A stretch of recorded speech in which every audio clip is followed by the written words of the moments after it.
오늘 하나님의 말씀은 요한복음 8장 29절입니다. 요한복음 8장 29절.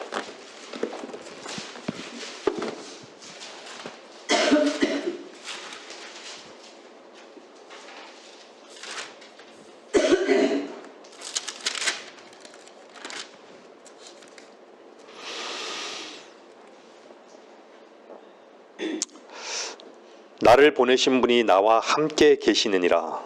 아버지께서는 나를 홀로 남겨두지 아니하셨으니 이는 내가 언제나 그분을 기쁘게 하는 일들을 행하기 때문이라고 하시니라.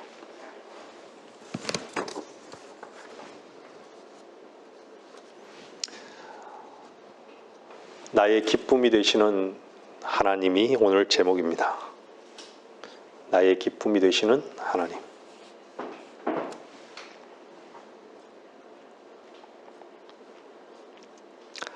요한복음 8장 32절 말씀에는 진리를 알게 되리니 그 진리가 너희를 자유롭게 하리라 이렇게 말씀하십니다.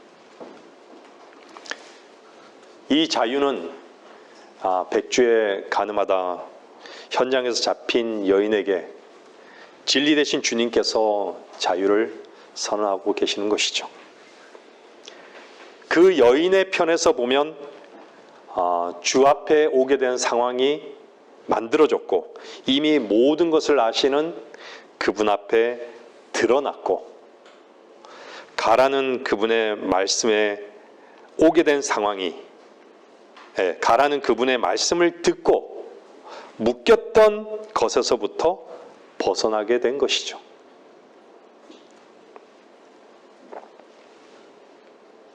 요한복음 8장 11절은 주님께서 이렇게 말씀하시죠. 나도 너를 정죄하지 않노라.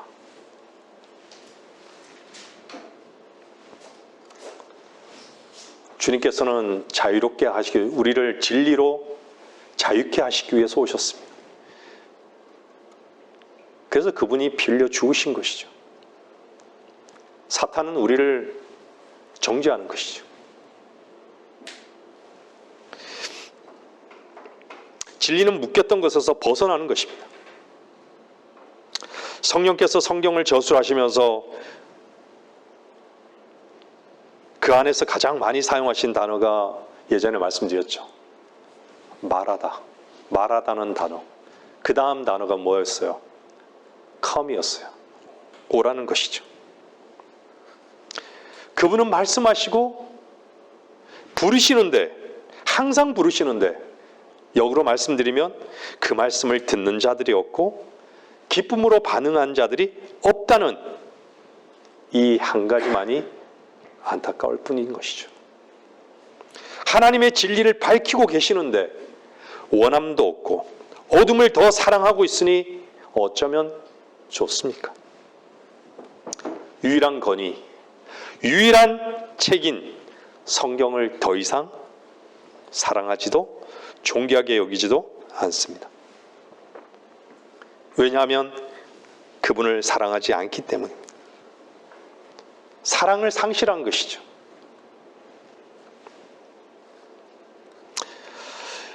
이 여인은, 요한복음 8장에 나온 이 여인은 주님 앞에 오게 되었고 그분의 말씀으로 인해 자유케 되었습니다.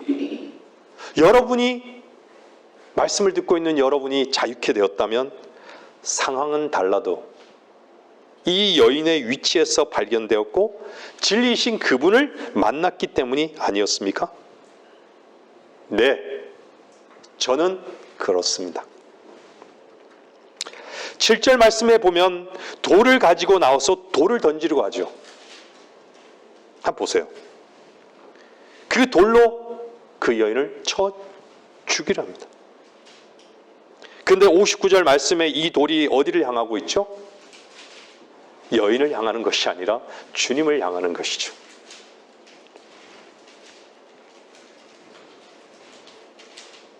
이 돌이 무기로 들었지만 실상은 이 무기는 돌이 아니라 그들의 오름이었던 것이죠. 인간의 오름이 결국 주님을 시험하고 죽음으로 데려간 것이죠. 주님이 십자가에서 왜 죽으셨습니까? 인간의 연약함 때문에? 아닙니다. 인간의 옳음 때문입니다. 인간의 무능력, 무지 때문에 죽으셨습니까? 아닙니다. 주님은 인간의 교만 때문에 죽으셨습니다. 그래서 요한복음 8장은 간음의 현장을 가지고 시작하시잖아요. 끌려온 이 여자가 사실 돌이라는 무기의 죽음을 앞에 놓은 것이 아니라 율법, 즉 양심이라는 것이 무기가 돼서 이 여인을 죽이는 것이죠. 죽이려고 했던 것이죠.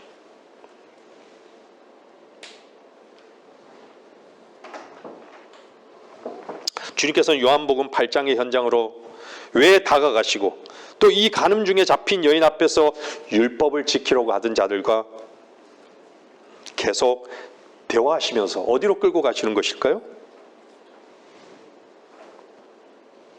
사실 너희가 율법으로 양심을 가지고 나와서 너의 옳음에 따라 이 여인을 죽이려 하지만 사실은 너희도 죄의 노예다. 왜 그들이 죄의 노예인 것이죠? 요한복음 8장 7절에 뭐라고 말씀하십니까? 너희 중에 죄 없는 자가 먼저 그 여인에게 돌을 던지라. 이 말씀하시잖아요. 바로 너희가 고소당해야 할 자, 죄의 노예다. 그 여인이 아니다. 그 여인은 이미 죄인인 줄 안다라는 것이죠.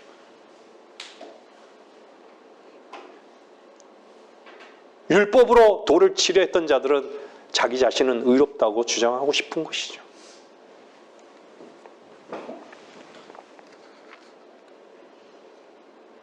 인간의 옳음을 가지고 시시비비를 하려고 하는 사람들은 이미 그 자체가 죄의 노예인 것입니다. 공정하고 유일한 재판관은 주님 한 분이십니다. 이사야 33장 22절 한번 보세요. 이사야 33장 22절.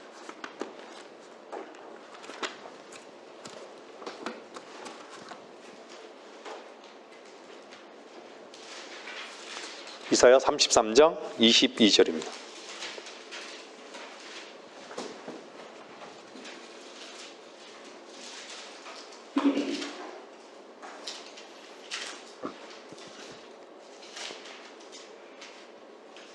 다 같이 한번 읽어보겠습니다. 시작. 주는 우리의 재판장이시오. 주는 우리의 입법자시오. 주는 우리의 왕이시니 주께서 우리를 구원하시리라. 시편 50편 6절은요. 하늘들이 그의 의를 선포하리니 하나님 그가 재판장이심이라. 셀라. 세상의 재판관은 때로는 돈으로 매수되기도 하고 때로는 공정할 것 같이 보여도 전혀 공정하지 않습니다. 법이 정한 대로 판결해야 억울함이 없는 것이죠. 의롭지 못한 재판관에게 재량권을 주는 것으로 인해 오판율이 그렇게 높은 게 아니겠습니까? 세상의 풍조에 따라 판결하고 재판관 자신의 가치에 따라 판결하고 법이 정한 대로 판결하지 않는다면 그것이 제대로 된 판결이며 정의롭고 의로운 재판입니까? 법대로 하지 않고 피해자의 주장대로 재판한다면 그 누구든 재판부를 신뢰할 수 없는 것이죠. 죄를 지으면 마땅히 그 대가를 받는 것이 맞습니다. 하지만 법적으로 죄가 성립이 안 되는 것을 죄로 판결하면 그것도 증거도 증인도 없이 주장만으로 그것도 거짓과 모함이 드러났음에도 재판관이 정의로운 판결을 하지 않는다면 누가 법의 공정함을 인정할 수 있겠습니까? 죄가 성립이 되어야 법대로 가두어야 하는 것은 마땅한 것입니다. 죄가 성립되어 법대로 가두어야 하는 것은 마땅한 것이죠. 하지만 죄가 성립이 되지 않는 것을 가지고 가둔다면 법을 집행하는 재판관을 어떻게 신뢰하겠습니까? 성경에는 재판과 재판관들에 대해서 수없이 많은 구절들을 언급하고 있습니다.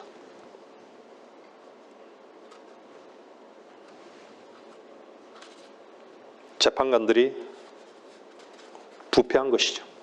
법대로 하지 않는다는 것이죠. 법 위에 재판관이 있다는 것이죠.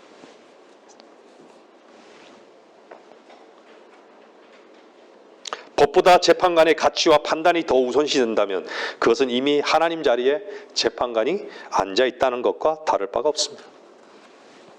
저는 이사야 40장 23절의 말씀으로 위로를 얻습니다. 원형의 지구 위에 앉으신 분이 땅의 재판관들을 헛되게 하시는도다.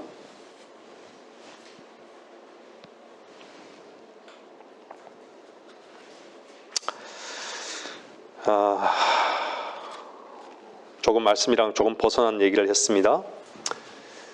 죄의 노예가 된다는 것, 결국 그 죄의 노예에서 벗어날 수 있는 자들이 아니고 오히려 그 죄 때문에 묶인다는 것이죠. 죄를 해결하려고 또 다른 죄를 짓는 것이죠.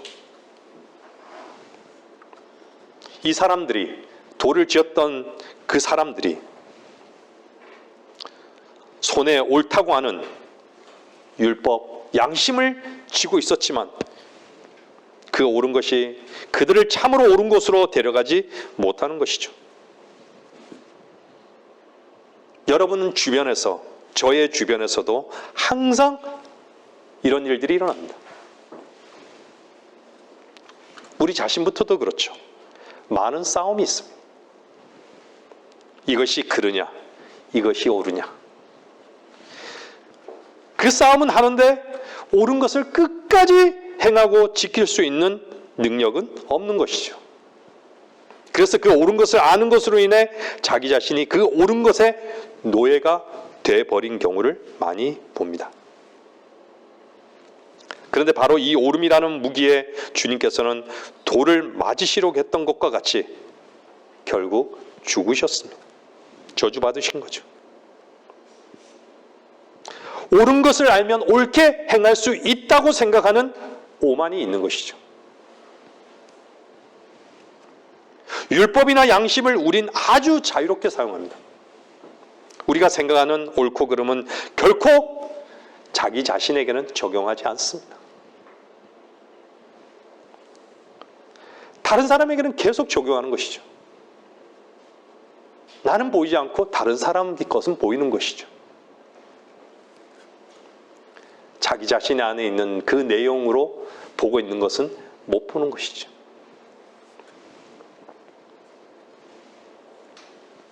그 옳음 때문에 누구 한쪽은 죽어야 되는 것이죠. 그래서 주께서 죽으신 것입니다.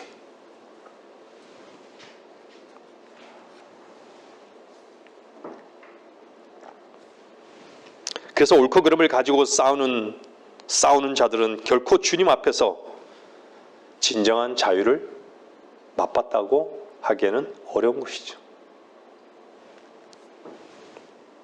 왜냐하면 주님의 사랑의 자유는 주님 자신이 바로 그 저주가 되신 것으로 인한 것이기 때문에 더 이상 옳은 것을 가지고 주장하지 못하는 것이죠. 누가복음 10장 28절은요. 주께서 그에게 말씀하시기를 내가 옳게 대답하였도다. 이것을 행하라. 그러면 내가 살리라고 하시더라.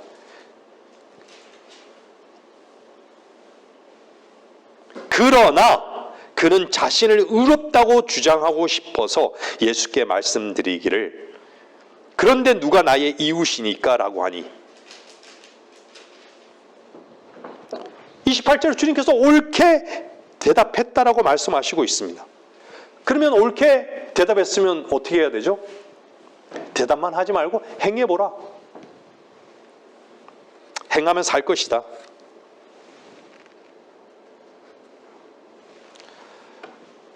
양심 율법을 주신 것이 그것을 집의 가훈처럼 여기라고 주신 것입니까?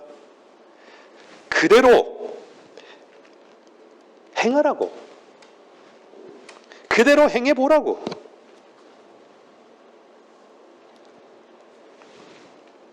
근데 사람들은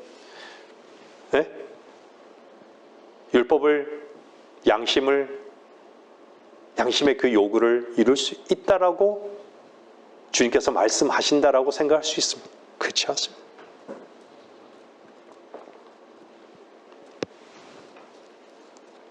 율법은 하나라도 어기면 어떻게 되죠?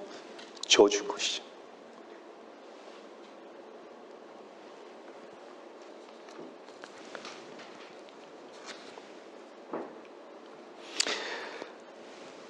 주님은 이미 그 양심의 요구, 율법의 요구를 지킬 수 없다는 것을 이미 아신 것이에요. 넌 할 수 없다고. 너가 행하라고 내가 그렇게 말하는 것이 아니라고. 근데 10장 29절에서 뭐라 그래요? 그는 자신을 의롭다고 주장하고 싶어서. 의롭다고 주장하고 싶은 것은 감추는 것이죠. 자기 안에. 예? 자기 자신도 모르는 것이에요. 사실은 어떻게 보면.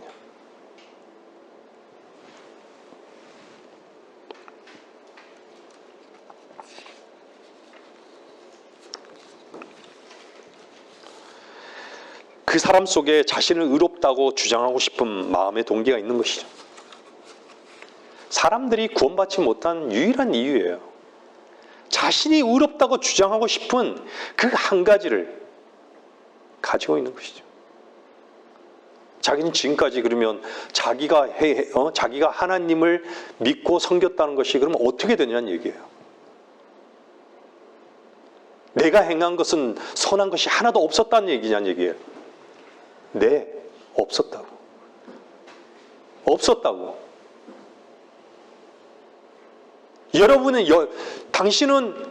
당신이 행한 모든 것은 다 하나님 보기에는 다 헛된 것이었고 선한 것이 하나도 없었다고.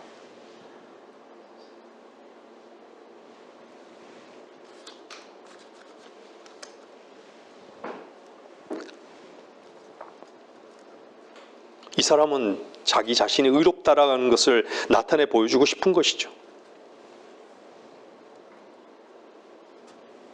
인간의 최고의 유혹인 것이죠. 의롭다함을 인정받고 싶은 것. 자기의 옳음. 내가 주장하는 것이 맞다라는 것을 인정받고 싶은 것이죠. 만일 여러분이 옳다고 여기진다면 상대방은 그 옳음 앞에서 반드시 돌을 맞아야 됩니다. 돌 맞는 사람은 견딜 수가 없는 것이죠.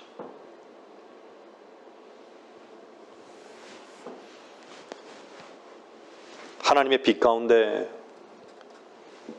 여러분 자신 안에는 선한 것이 하나도 없음을 보신 적이 있으십니까?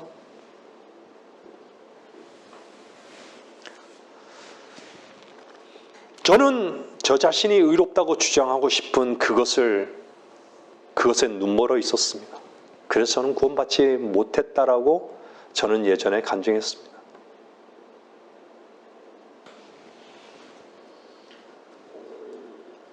왜냐? 과거의 모든 것을 다 부정하는 것이 쉬운 일이겠습니까?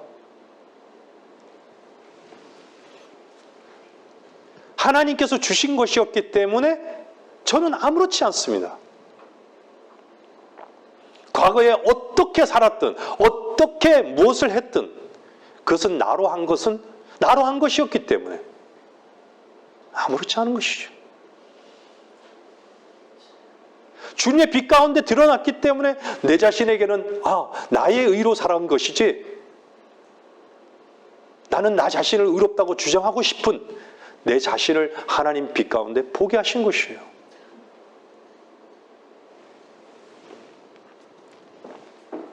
죄로부터의 자유가 뭡니까?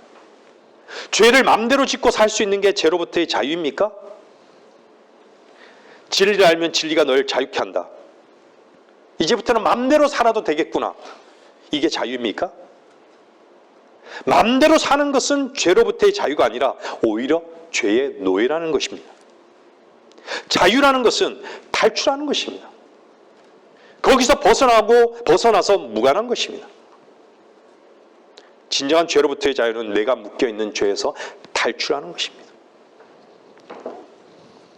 오늘날 교회가 죄의 문제를 다루지 않는 것이죠. 죄를 다뤄보세요.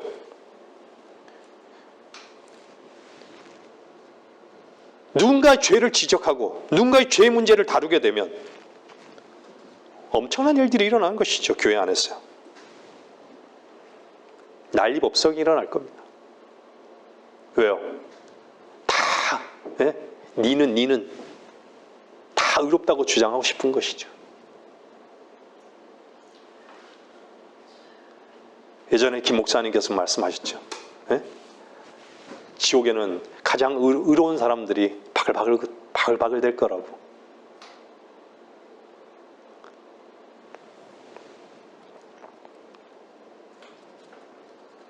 그래서 부패한 기독교는 계속 죄를 감싸기만 하는 것이죠. 그래서 하나님 말씀 앞에 무릎 꿇는 성도를 만들지 못하고 자꾸 교인들만, 종교인만 양산하게 되는 것이죠. 죄에 대해서 너무 무관한 거예요. 죄에 대한 감각이 전혀 없어요. 다루지 않으니까요.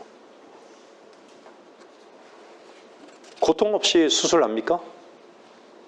아픔 없이 치료받을 수 있는 방법이 있습니까? 없습니다.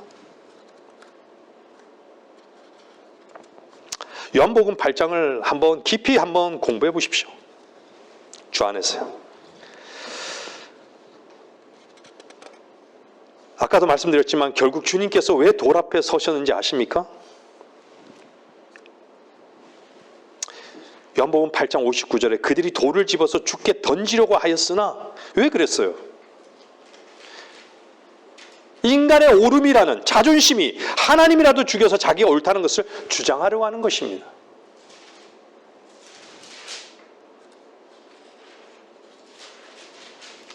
자존심을 건들면 견딜 수 없죠. 목숨 걸고 자존심 건드린 사람과 싸우는 것이죠.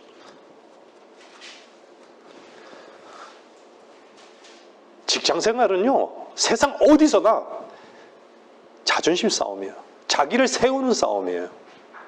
자기를 세우지 못하는 걸로 인해서 짓밟는 거에 대해서 견딜 수 없어서 싸우는 거예요.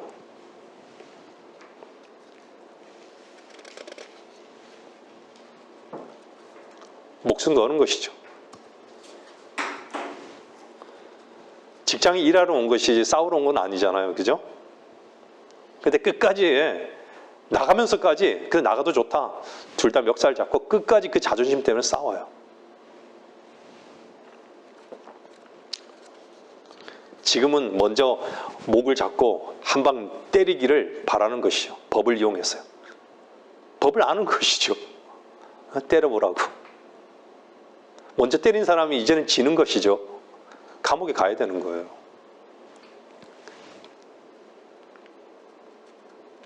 요한복음 8장은요. 주님의 자존심, 인간의 오름을 다루고 있는 것이에요. 하나님이라도 필요 없다. 나의 오름이 가장 중요하다. 인간이 얼마나 타락했습니까? 인간의 죄가 얼마나 극에 달했습니까? 옳게 보이고 싶은 바로 이 오만, 하나님을 향해 돌을 던지려 하는 것이 요한복음 8장의 중심 내용인 것입니다. 말씀을 들으시는 성도 여러분, 여러분의 자존심과 오름이 하나님까지 짓밟아 버린다는 것을 여러분들 깊이 생각하셔야 합니다. 자기가 틀렸다라는 것에 상당히 극도로 민감한 것이죠. 인간은 무엇만이 필요합니까? 하나님 앞에 무릎 꿇을 일밖에 없는 것이죠. 목이 꺾여져야 되는 일밖에 없는 것이죠. 손과 발을 묶어야 될 일밖에 없는 것이죠.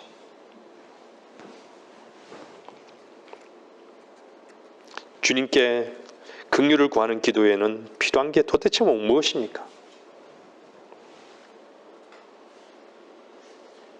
여러분, 진정한 만족은 어디에서 얻을 수 있는지 아십니까? 여러분의 자존심을 주님 앞에 완전히 엎드려졌을 때 거기서 만족을 얻습니다. 주님의 충만하신 만족이 여러분 가운데 바로 여러분 자신의 자존심을 내려놓을 때 충만히 여러분 가운데 넘치게 될 것입니다. 우리가 왜 힘들어하고 고통스러워합니까? 자존심 때문입니다. 요한복음 8장 37절 보십시오. 요한복음 8장 37절. 너희가 아브라함의 씨인 것을 내가 아노라. 그러나 너희가 나를 죽이러 가는 것은 내 말씀이 너희 안에 있을 곳이 없기 때문이라. 아브라함이 씨인 것을 안다라고 말씀하시죠. 너가 어떤 직책을 가지고 있고 목사이고 권사이고 장로인 것을 다 안다. 너가 11조 하는 것도 안다. 너가 열심히 예배당 나오고 봉사하는 것도 안다. 다 안다.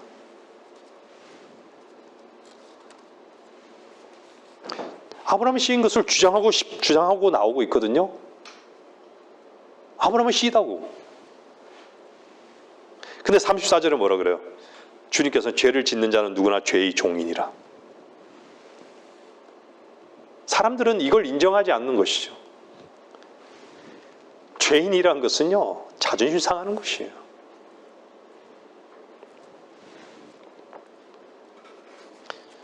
제가 아까 전에 말씀드렸지만 이 시대의 사람들이 구원받지 못하는 것은 인간이 구원받기 위해 죄인이라는 위치로 내려가기를 극도로 싫어하는 것입니다. 죄짓거리로 죄인이라고요? 저는 과거를 생각해 보면요, 죄짓거리로 제가 죄인인 줄 알았어요. 내가 죽어야 할지 아닌지 몰랐어요. 나는 내 안에는 선한 것이 없는 줄 몰랐어요.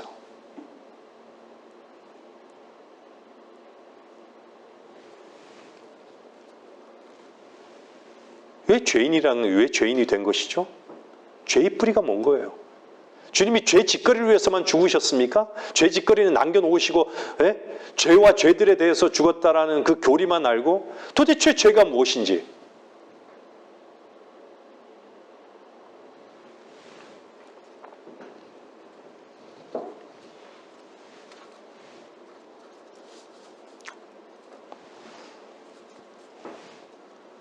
구원받는 게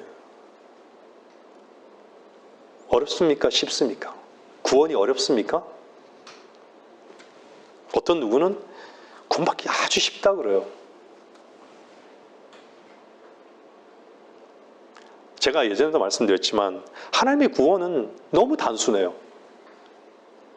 근데 뭐만 복잡한 것이죠? 인간이 복잡한 거예요. 인간이 자기를 내려놓을 줄 모르는 거예요.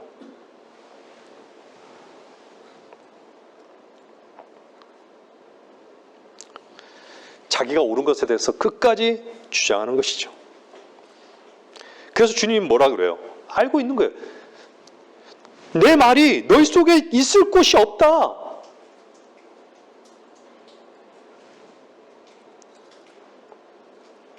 저는 여러분에게 주의 이름으로 말씀드립니다. 모든 사람으로부터의 자유보다 자기 자신으로부터의 자유를 얻으십시오.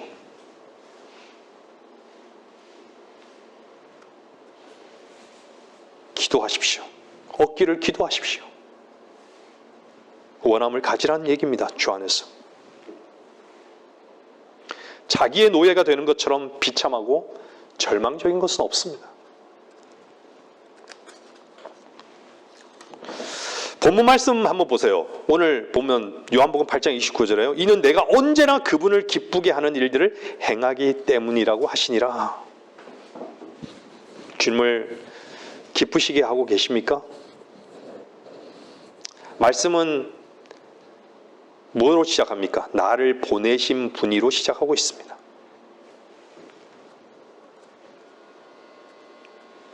여러분은 어디로부터 부르심을 받았습니까?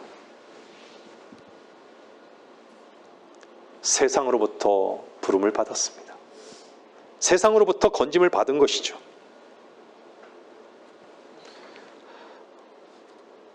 그런데 우리는 세상에 살고 있잖아요. 세상에 사는 이유가 무엇입니까? 세상에서 무엇인가를 얻기 위해서만 사는 것이 유일한 목적입니까?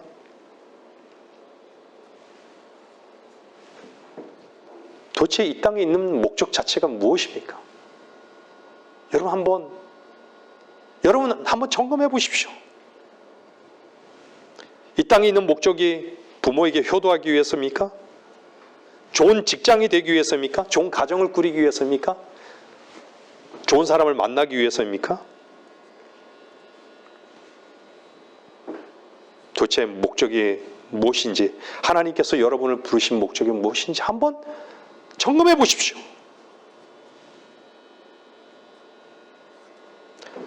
주님은 나를 보내신 분이 나와 함께 계시느니라. 여러분이 지금 현재 이곳에 있는 그 뜻을 정확하게 인식하셔야 합니다. 만일 여러분이 염려가 있거나 불안하다면 하나님의 뜻에서 벗어났기 때문입니다. 여러분의 삶이 뭔가 불안합니까? 담대함이 없습니까? 미래에 대해서 불확실합니까?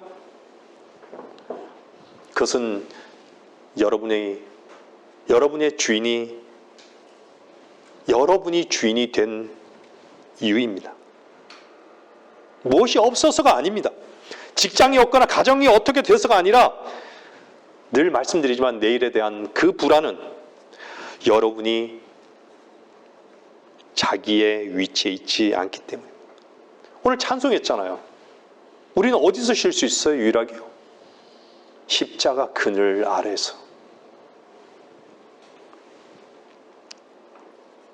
주님이 주인 되기를 원하시는데 여러분이 머리의 위치에 있기 때문에 불안한 것입니다. 주를 삶의 건의로 여기지 않기 때문에 평안이 없는 것이에요. 평강이 없는 것이에요. 그래서 두려운 것이에요. 여러분의 위치를 벗어난 것입니다. 우리 안에 하나님의 근거가 하나도 없었던, 구원받기 전에는 아무것도 없었어요. 아무리 하나님을 얘기하고, 아무리 봉사를 얘기하고, 예배를 얘기하고, 영과 진리를 얘기해도 우리는 하나님과 무관한, 구원받기 전에, 구원받고 거듭나기 전에는 무관했던 삶이었던 것이에요. 인정하셔야 됩니다. 도대체 예배 드리러 왜 왔습니까? 그 당시에 무엇 때문에 왔는지 한번 돌아보세요. 정말 거룩한 산제물이 되셨다는 얘기예요. 여러분 것을 팔아서 주님을 얻으셨나 한번 계산해 보십시오.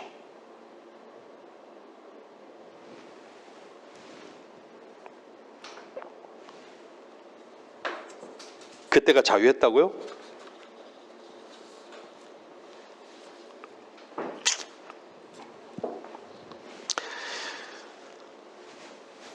그때가 자유라고 계속 주장을 하는 것이죠.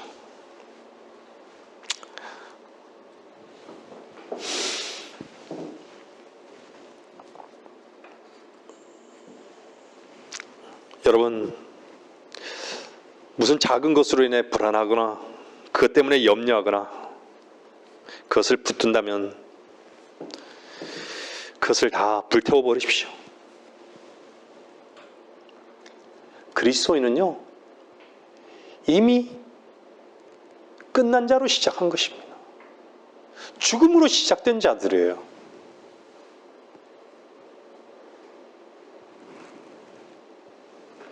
근데 죽은 것을 자꾸 부여잡고 그것을 가치로 여기며 산다고요?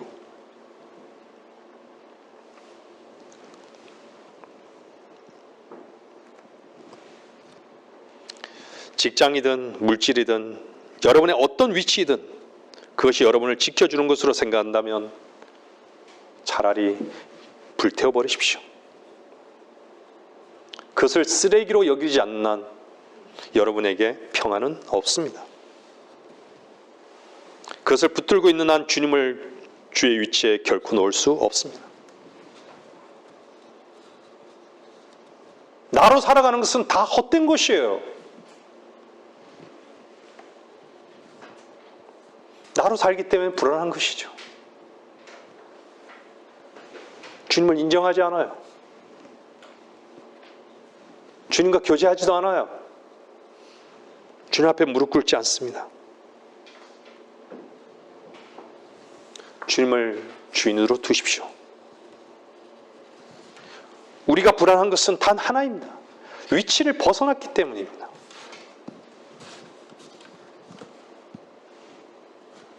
그리스도인의 유일한 안정은 주님 한 분만을 주인의 위치에 두는 것입니다. 많은 경우에 자기 자신의 노예가 되어 있습니다. 절망적인 것이죠.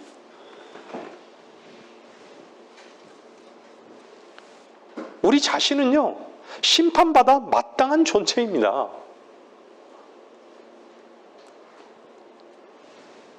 그리스도 안에서 여러분 자신이 여러분을 못 박았습니까?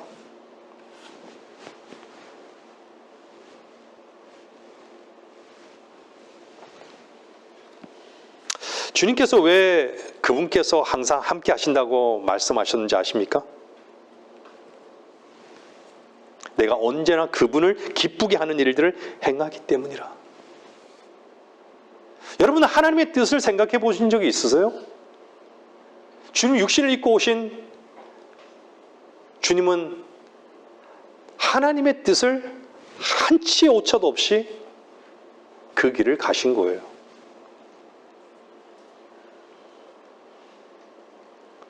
하나님께서는 하나님의 뜻을요,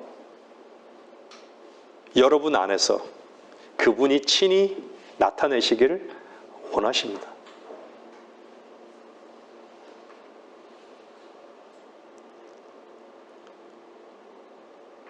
많은 경우 사람들은요, 이론적으로는 하나님의 뜻을 알아요.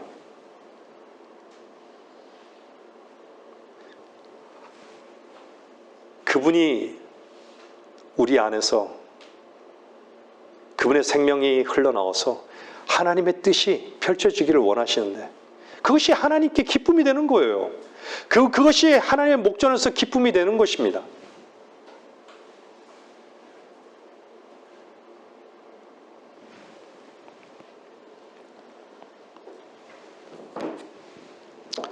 여러분들은 하나님께서 항상 나와 함께 계시다 믿습니까? 그렇다면 그 이상 바랄 것이 또 있습니까? 그분의 사랑을 아십니까? 그분의 몸을 친히 우리를 위해 주신 그 사랑을 아십니까? 그 이상 무엇이 더 필요합니까?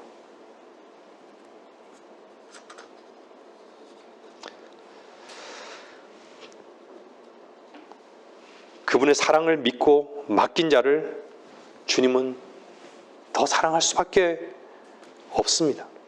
여러분 주님께 맡겨보세요. 주님은 참으로 여러분을 사랑하실 것입니다.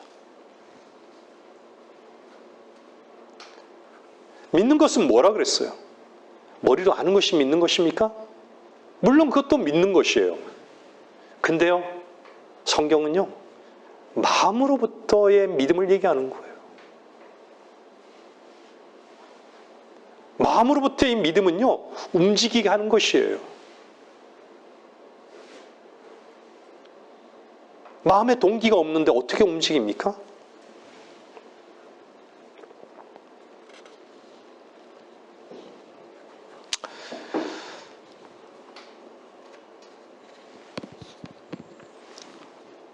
하나님께 자기와 함께 해주기를 원합니다. 그렇게 기도하죠. 근데 기도하고 원하는데 하나님은 항상 자기와 함께 하지 않는다고 불평해요.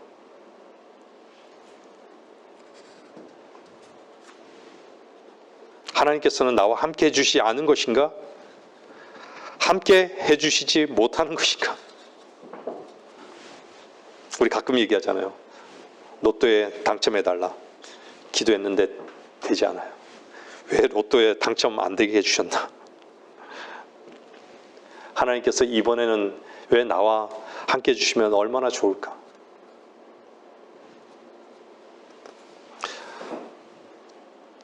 기독교는요, 부패한 기독교는 하나님이 자기 자신의 마술램프가 된 것이죠. 하나님이 마술램프가 된 거예요. 알라딘의 마술램프가 아니라 자기 자신의 마술램프인 것이죠. 이 시대의 교회가 그렇게 돼버린 것입니다. 도대체 하나님이 왜 필요한 것입니까?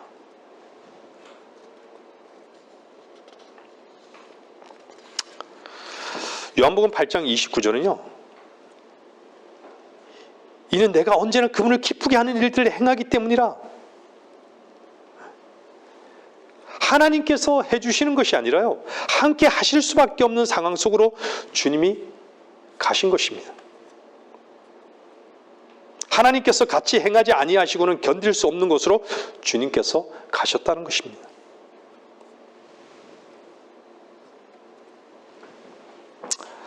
저는 이번에도 목사님께서 말씀하셨지만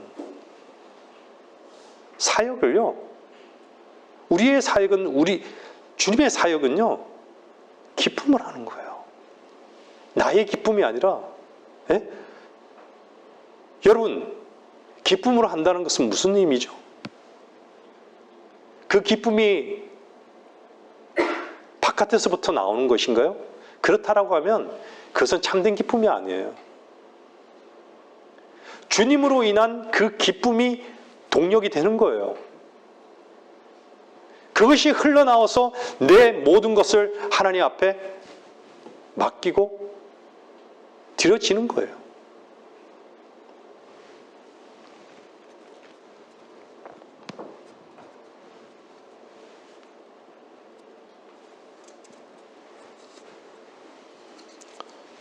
스트레스 받습니까?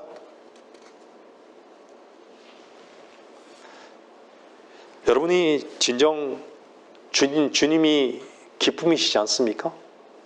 그 기쁨으로 여러분이 기쁨 가운데 하는 것들은요, 늘 참여하고 싶고, 늘 함께하고 싶고, 그렇지 않습니까? 드려지고 싶고.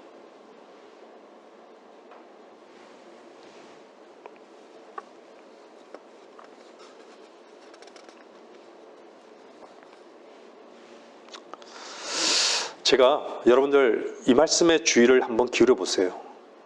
은혜. 제가 오늘 차 타고 오면서도 잠깐 그 말씀을 나눴지만요. 은혜는요, 항상 우리의 본성과는 반대입니다. 하나님이 베푸신 값없는 그 은혜는요, 항상 우리의 본성과는 반대되는 것이에요. 사람들은 하나님을 믿고 섬기려 하면서도요, 하나님이 기뻐하신 일에 대해서는 관심이 없습니다. 언제나 자기가 기뻐하는 일에만 관심이 있습니다.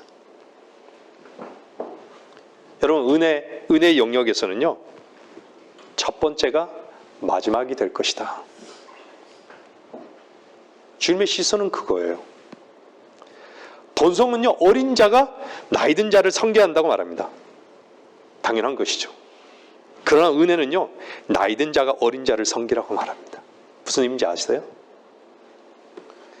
본성은 가장 크게 되고자 하는 자는 모든 것 위에 주인이 되라고 말하지만요, 은혜는 가장 크게 되고자 하는 자는 섬기는 자가 되라고 말씀하십니다.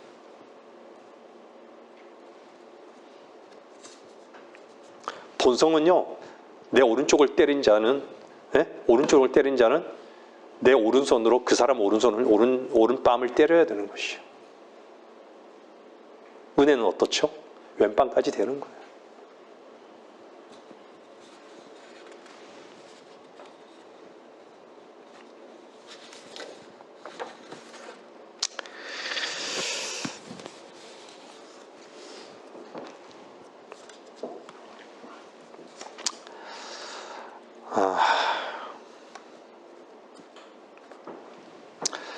하나님의 말씀의 역사는 자신의 생각대로 했느냐, 하나님께서 기뻐하심에 따라 했느냐의 문제라고 볼 수 있습니다. 여러분들이 하나님의 사랑과 은혜를 입은 자라면 그분 안에서 그분의 기뻐하심에 따라 여러분 자신의 혼과 몸이 드려지는 것이 그리스도로 사는 삶인 것을 알아야 합니다. 주의 말씀대로 순종하는 것은요, 잘하는 것이 아니라 당연한 것이죠.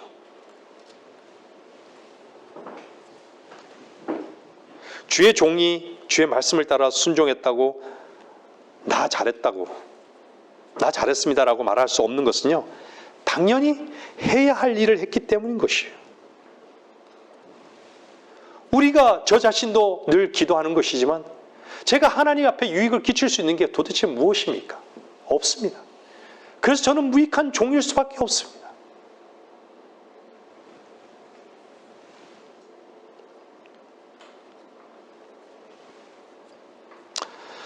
주님께서 우리에게 하신 말씀에 대한 순종은 절대로 옳고 그름, 잘하고 못하면 문제가 아니라 당연히 해야 할 문제인 것입니다.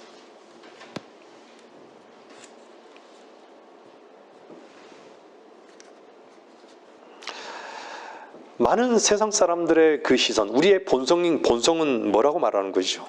사실은요, 창세기 3장 5절에 보면은 뭐라 그래요? 너희가 그것을 먹는 날에 너희 눈이 열리고 너희가 신들과 같이 되어서 선과 악을 알게 되는 줄을 하나님께 아심이라 하더라. 하나님의 은혜를 저버리면요, 항상 뭐로 돌아가는 것이죠? 타고난 본성으로 돌아가는 것이에요. 타고난 본성으로 돌아가는 것은 무엇이죠? 사탄의 종로로 단단한 것입니다.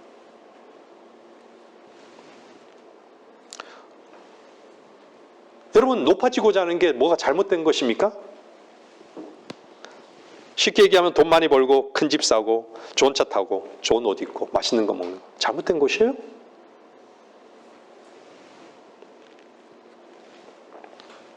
잘생긴 멋있는 남자 얻어서 시집가고 장가가는 게 잘못된 겁니까? 자기 좋은 대로 하고 싶은 게 뭐가 잘못된 것이에요?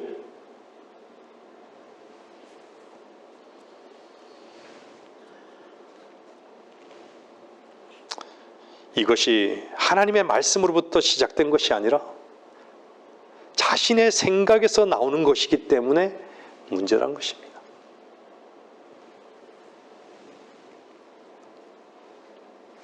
모든 게 옳게 보이는 것이죠. 근데 그 끝은 죽음의 길인 것이죠. 사탄 마귀에서 온 것이란 말입니다. 여러분의 옳음과 생각으로부터 시작하는 것은요, 그 근원이 사탄인 것입니다. 네 좋은 대로, 네 생각대로, 내 마음대로. 이것은 다 사탄이 주는 거예요. 사탄이 근원인 거예요.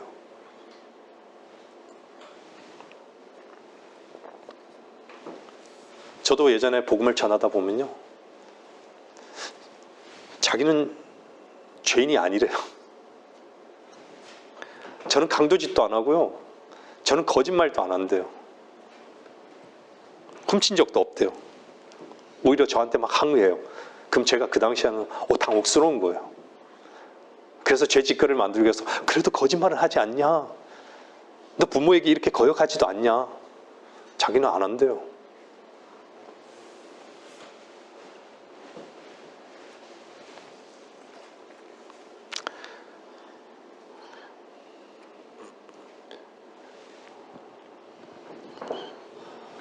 가장 치명적인 죄가 무엇일까요?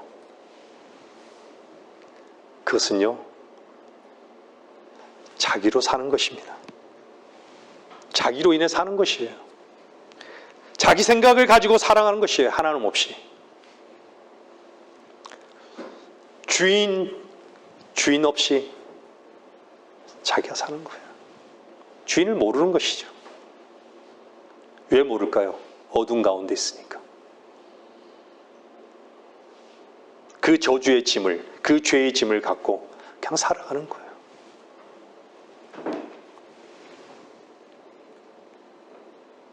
자기 생각을 가지고 사는 것은요, 그것은 다 자기의 옳음으로부터 나온 것입니다. 이게 죄예요. 어떤 짓거리가 아닌 것이죠. 자기로부터 출발되어지는 모든 것들이 죄로부터 출발하는 것입니다.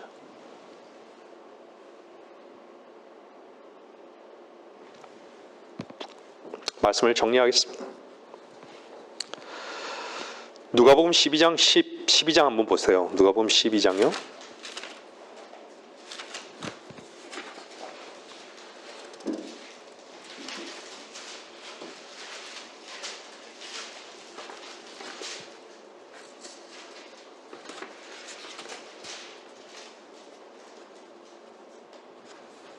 누가복음 12장요.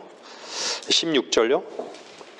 한 가지 비유로 그들에게 말씀하시기를 어떤 부자의 땅이 수확을 많이 내는지라 그가 속으로 생각하여 말하기를 내 곡식을 쌓아둘 곳이 없으니 내가 어떻게 할까 하고 말하기를 내가 이렇게 하리라 내 곡간들을 헐고 더 큰 것으로 지어서 거기에 나의 모든 곡물과 물건들을 쌓아두리라.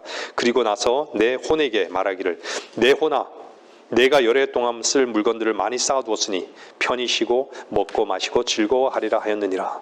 그러나 하나님께서 그에게 말씀하시기를 너 어리석은 자야 오늘 밤 내 혼을 내게서 앗아가리니 그러면 내가 장만한 그것들이 누구의 것이 되겠느냐 하시니라.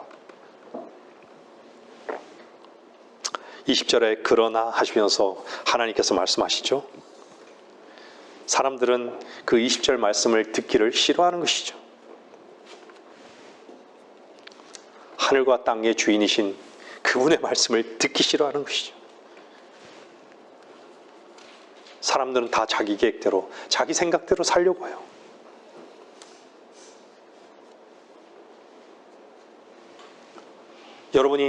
주님이 여러분의 주인이시라면 우리 마음대로 할 수 없는 것이죠.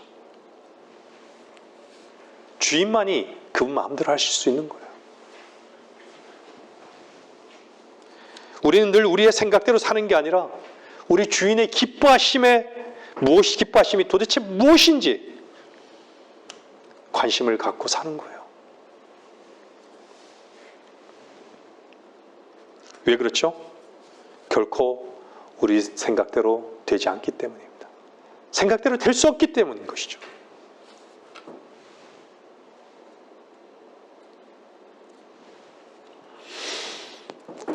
내 곡식을 쌓아두는 것이 뭐가 잘못된 것이죠? 곡간을 헐고 더 큰 것으로 짓는 것이 무엇이 잘못이에요? 많이 쌓아두고 편히 쉬고 먹고 마시고 즐거워하는데 그렇지 않습니까? 하나님께서는요, 하나님을 너무 몰라요. 여러분 큰 그림 속에서 나를 한번 보세요. 늘 우리가 그런 교제도 나누지만 우리 자신의 존재가 그렇게 큰 존재입니까? 하늘만 비행기를 타고 올라가서도 우리 존재는 보이지 않아요. 우주 바깥에서 보면 어떻겠어요? 아무리 우리가 뛰고 비행기를 타고 차를 달려도 정지 상태가 아니겠습니까? 이 우주 만물을 창조하신 하나님께서 우리를 모르신다고요?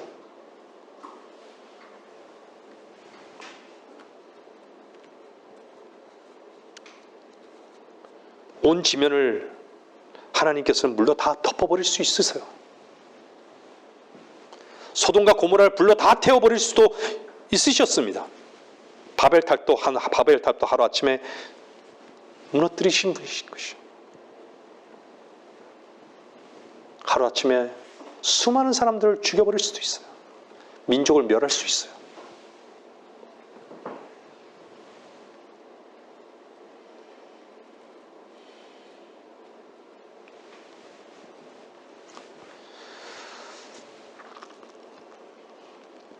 여러분의 마음,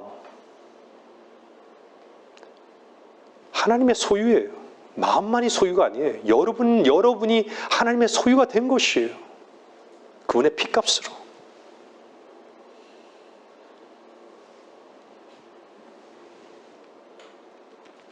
여러분의 그 마음을 보존하고 여러분의 마음을 허물어 버리시는 것도 주님께 있는 것이에요.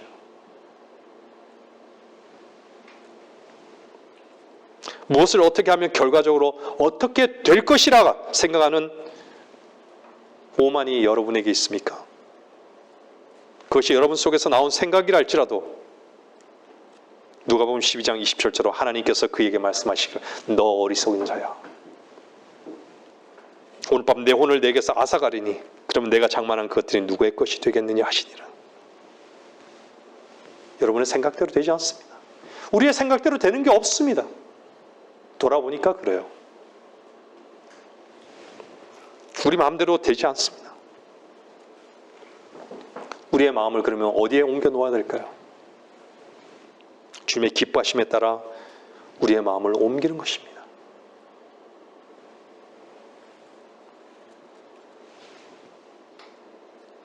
성경을 통해 우리의 입장을 배우는 게 아닙니다.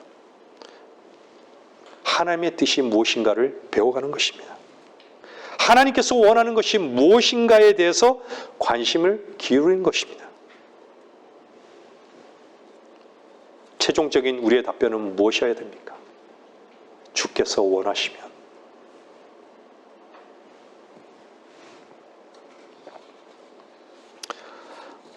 말씀을 들으시는 분들, 여러분의 옳음, 생각이 하나님의 기뻐하심을 방해한다는 것을 기억하십시오.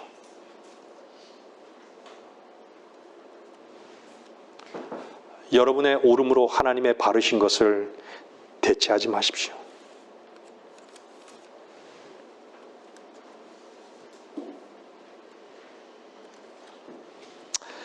진정 겸손한 자들의 그 자세는요, 주께서 기뻐하시고 주께서 원하신 것이 무엇인가에 대해서 민감한 것이죠.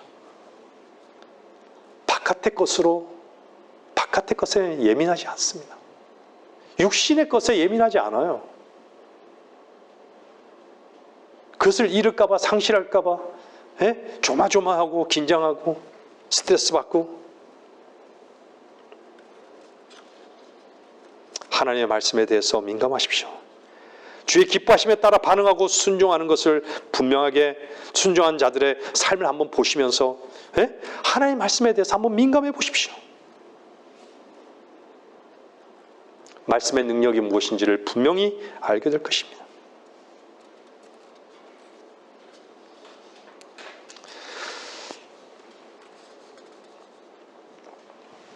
너무 오랫동안 말씀의 민감함에서 벗어나 있다면요, 듣기는 들어도 그냥 다 버려집니다.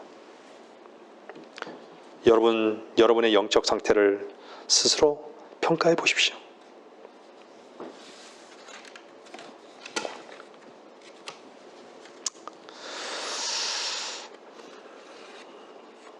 여러분의 편에서 정당하고 옳다고 해서 하나님께서 기뻐 여기시는 것은 결코 아닙니다.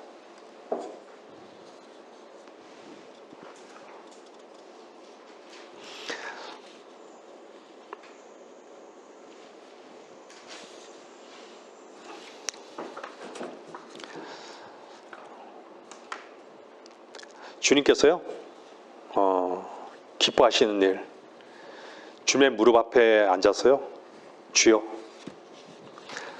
무슨 말씀을 하시든지 듣겠나이다. 주께서 원하시면.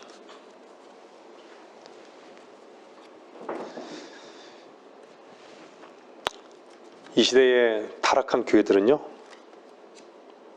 일에만 묶여 있습니다. 하나님의 일이 말씀을 듣는 것인지는 모르는 것이죠. 우리는 마리아와 마르다를 알죠? 하나님께서 누가복음 10장에 마르다와 마리아를 등장시키고 계신 그걸 한번 우리는 알잖아요. 이 말씀을요.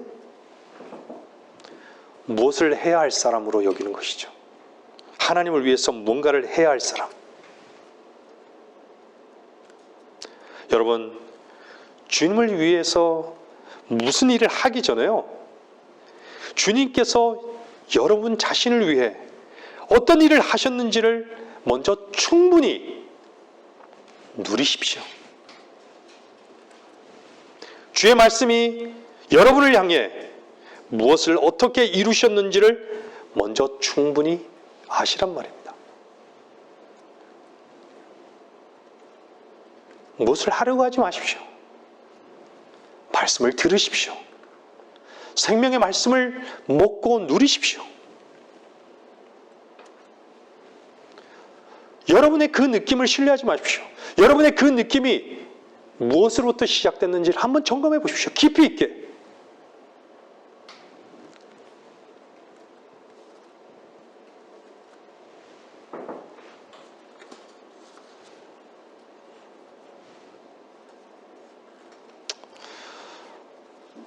여러분들은 여러분 자신이 자비를 받아야 할 사람이라는 것을 여러분들은 인정해야 합니다. 하나님의 은혜를 발견하시길 바랍니다.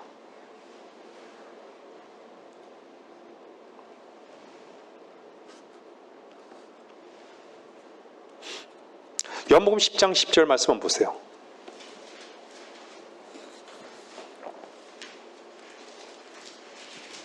요한복음 10장 10절입니다.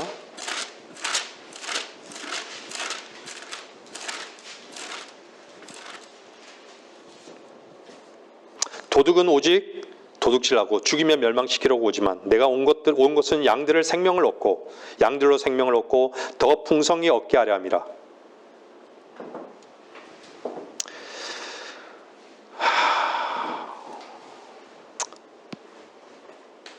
주님은 생명을 얻고 더 풍성히 얻게 하려 함이라.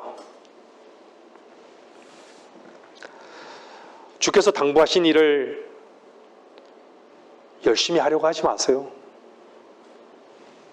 열심히 하려고 하는 오름보다는 주께서 여러분에게 무엇을 베푸신 것을 풍성하게 먼저 누리십시오. 그분의 풍성함을 먼저 누려야 합니다. 주님은 그것 때문에 오셨다고.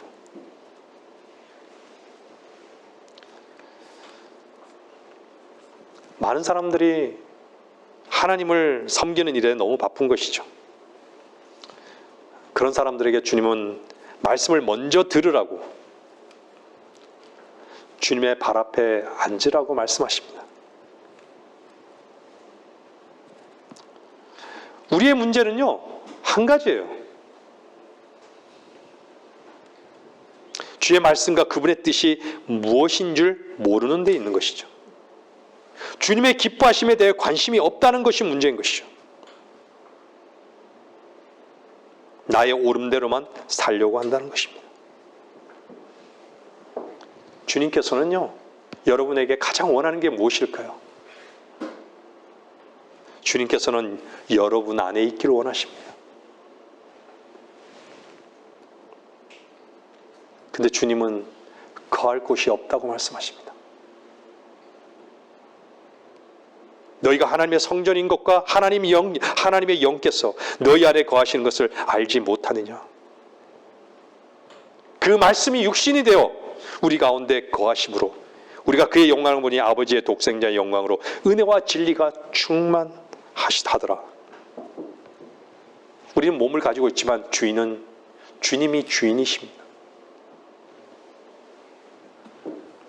근데 우리 마음속에는 너무나도 많은 것들로 채워져 있죠.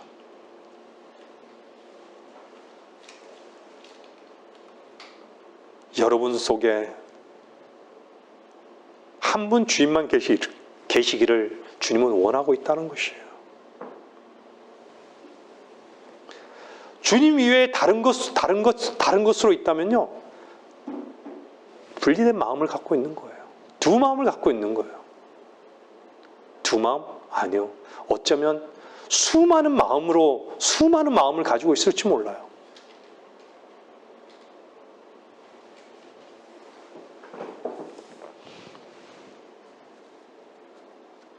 우리가 이 땅에 거하는 이유는 주님께서 육신으로 이 땅에 거하셨던 것 같이 목적은 하나입니다. 주의 말씀에 따라 그 기뻐하심을 따라 행하기 위해 거하고 있습니다. 그 기뻐하심은 무엇일까요? 하나님의 진리를 전하는 것이에요. 그리스도의 복음을 전하는 것이에요. 우리가 어떻게 구원을 받았습니까? 우리가 어떻게 생명을 얻고 어떻게 생명을 누리게 되었습니까? 그것을 전하는 것이에요. 우리는 그분의 성전입니다. 오늘 본문 말씀에 항상 함께 하시도다. 여러분 마음 안에 주께서 거하시면, 주의 말씀이 여러분 안에서 풍성하실 때 여러분은 주님의 기뻐하심에 대해서 관심이 있게 될 것입니다. 주님의 기뻐하심에 따라 여러분이 순종되어질 때 주께서는 항상 여러분과 함께 하시는 것을 분명히 확인하게 될 것입니다. 여러분의 오름을 따라 사십니까? 아니면 하나님의 기뻐하심에 따라 사십니까? 급하게 움직이기보다 먼저 하나님 말씀에 귀를 기울이시고 경청하고 주의 말씀의 생명으로 풍성한 삶을 먼저 추구하는 지혜로운 그리스도인들이 되시길 바랍니다. 말씀 마치겠습니다.